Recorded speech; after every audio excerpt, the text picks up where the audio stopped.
kesehatan, sehingga kita dapat menghirup oksigen yang ada di alam ini dengan bebas.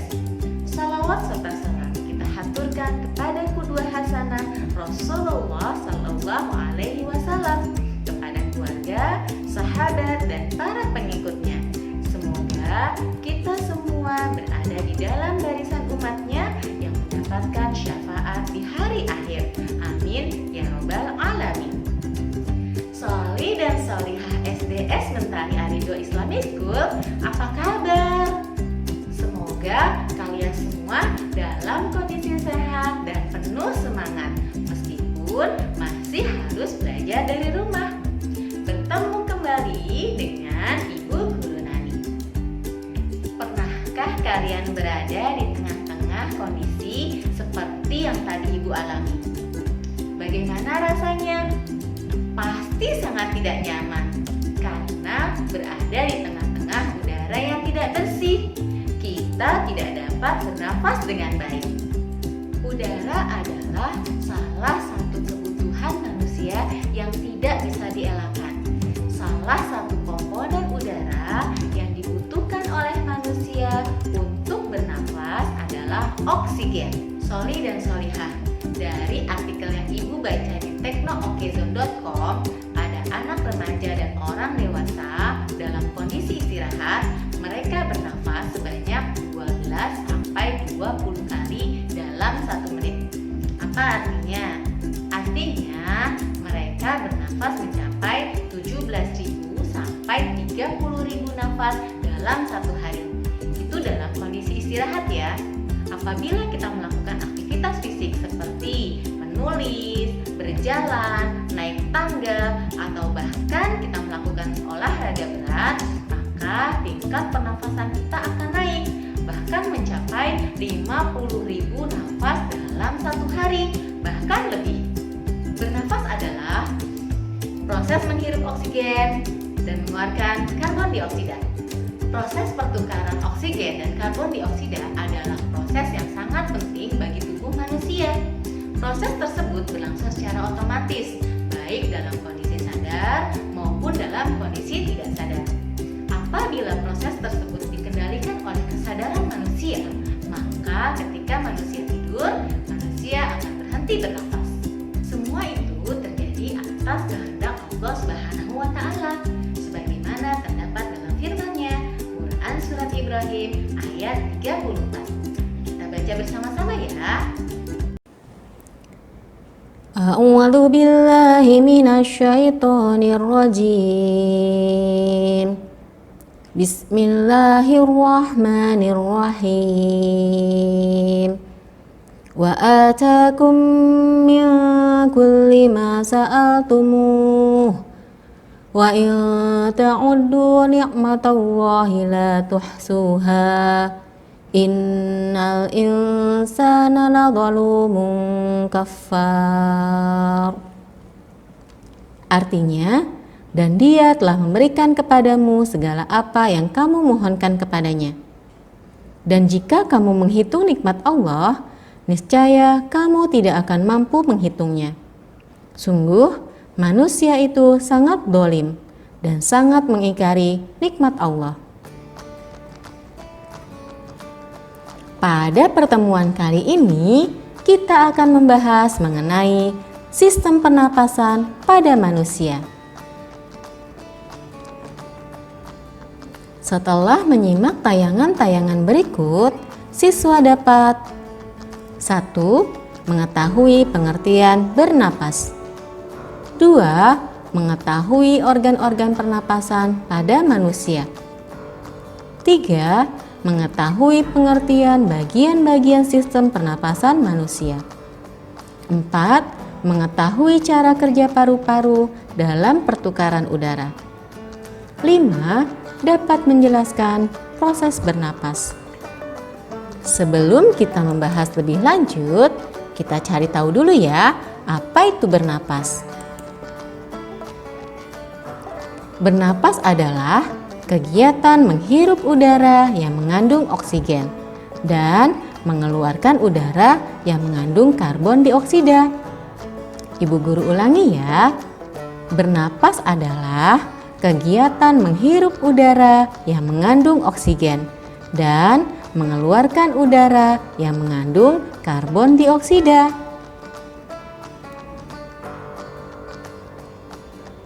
Selanjutnya, kita akan bahas mengenai organ-organ pernapasan pada manusia.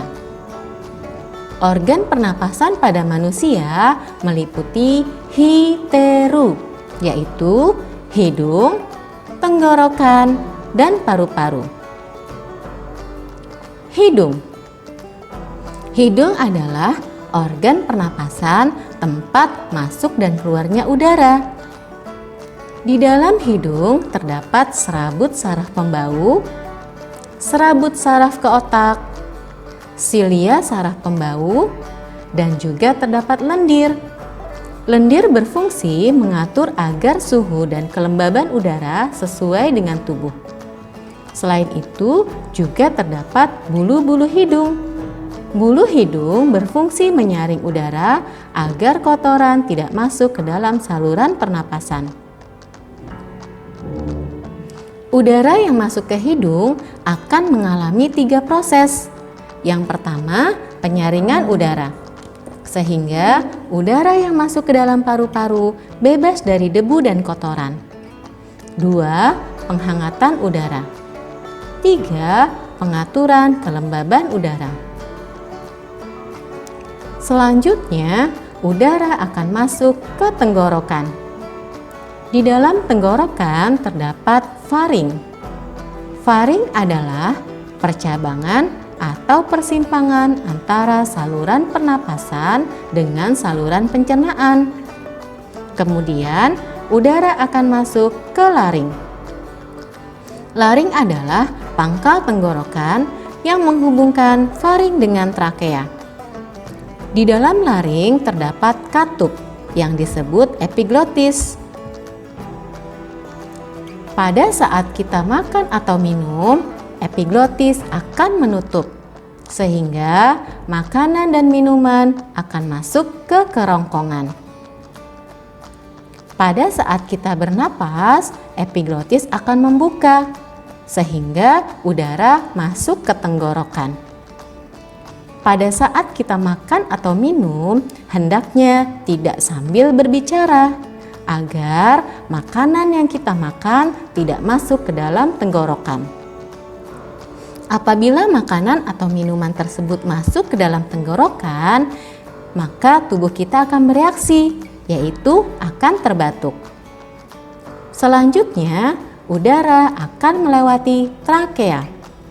Trakea adalah batang tenggorokan yang tersusun atas tulang rawan yang berbentuk cincin. Selanjutnya, udara akan melewati bronkus.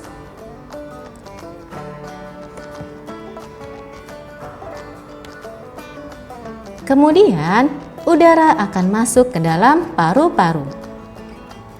Paru-paru terletak di dalam rongga dada.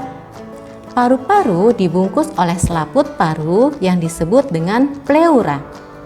Paru-paru dilindungi oleh tulang rusuk. Paru-paru terdiri atas paru-paru kanan dan paru-paru kiri. Paru-paru kanan terbagi menjadi 3 lobus atau 3 gelambir, dan paru-paru kiri terdiri atas 2 lobus atau 2 gelambir. Di dalam paru-paru terdapat bronkus. Bronkus adalah cabang trakea yang menuju ke paru-paru.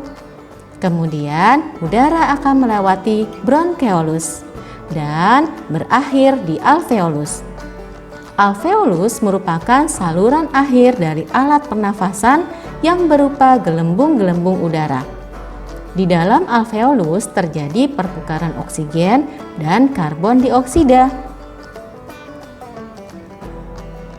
Jadi, organ pernapasan pada manusia terdiri dari hidung, tenggorokan yang terdiri dari faring, laring, trakea, dan bronkus.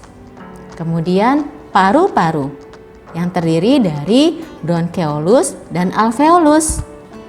Nah, Antara paru-paru dengan organ pencernaan dipisahkan oleh sebuah selaput yang disebut dengan diafragma. Bagaimana cara kerja paru-paru dalam pertukaran udara? Sekarang kita perhatikan ya. Oksigen yang dihirup dan masuk ke alveolus akan diserap oleh darah. Darah menjadi kaya akan oksigen. Darah yang mengandung karbon dioksida meresap juga ke alveolus.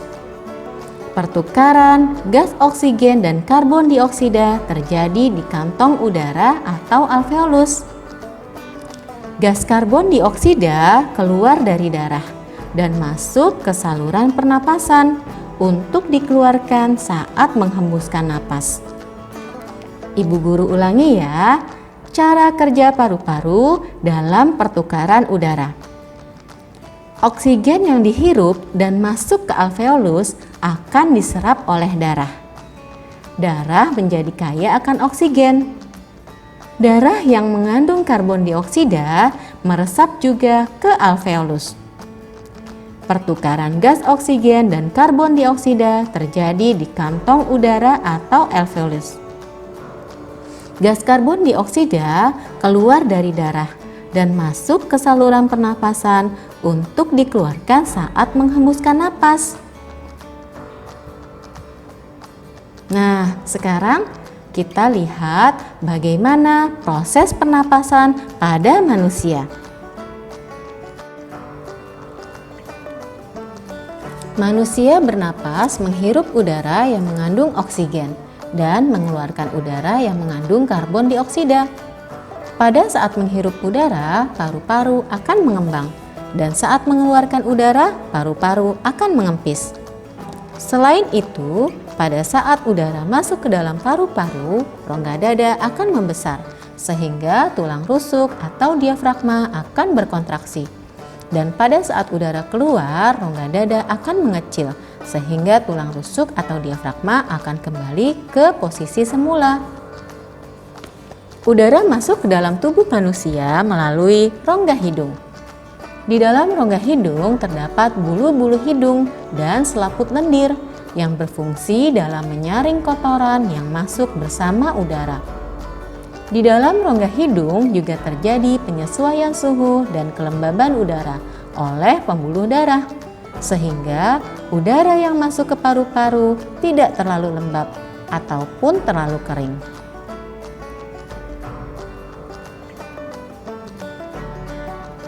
Dari hidung selanjutnya udara akan melewati faring.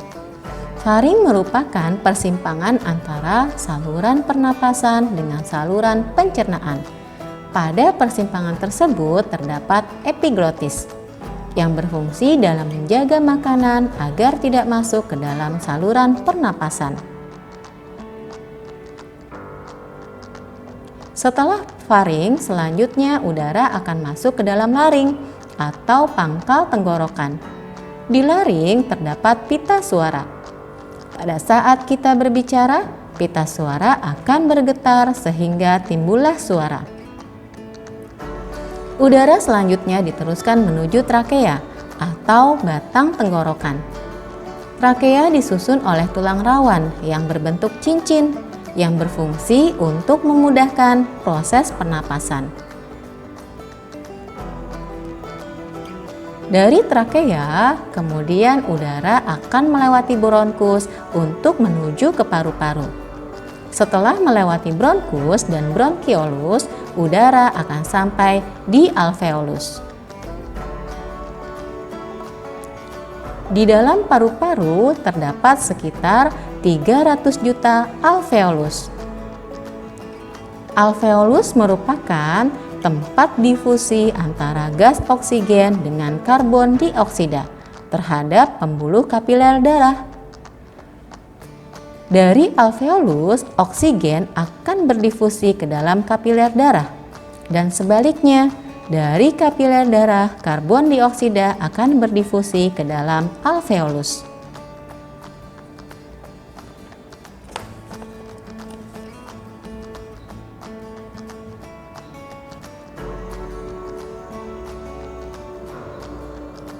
Demikianlah proses pernafasan pada tubuh manusia.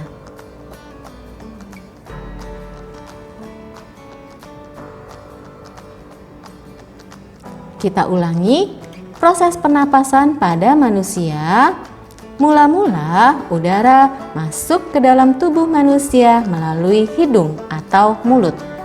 Selanjutnya, udara akan melewati faring, pangkal tenggorokan atau laring, batang tenggorokan atau trakea, bronkus, bronkiolus, dan berakhir di alveolus. Pada alveolus terjadi pertukaran oksigen dan karbon dioksida. Untuk selanjutnya, karbon dioksida akan keluar dari tubuh manusia pada saat menghembuskan napas. Alhamdulillahirrabbilalamin. Pada pertemuan kali ini kita telah membahas mengenai sistem pernafasan pada manusia. Setelah menyimak tayangan-tayangan tadi, dapat kita simpulkan, bernafas adalah kegiatan menghirup udara yang mengandung oksigen dan mengeluarkan udara yang mengandung karbon dioksida. Pada saat bernafas, udara masuk ke dalam tubuh manusia melalui hidung, kemudian melewati faring, laring, trakea, bronkus, dan bronkiolus. Terakhir, udara akan masuk ke dalam alveolus. Di dalam alveolus terjadi pertukaran antara oksigen dan karbon dioksida. Untuk selanjutnya, karbon dioksida dikeluarkan kembali melalui hidung. Demikianlah pembelajaran kita hari ini. Semoga kita senantiasa bersyukur atas nikmat diberikannya oksigen yang tak terhingga di alam ini. Dan kita iringi setiap hembusan nafas kita dengan berzikir kepada Allah Subhanahu wa Ta'ala. Jaga kesehatan dan tetap semangat meski belajar dari rumah. Wassalamualaikum warahmatullahi wabarakatuh.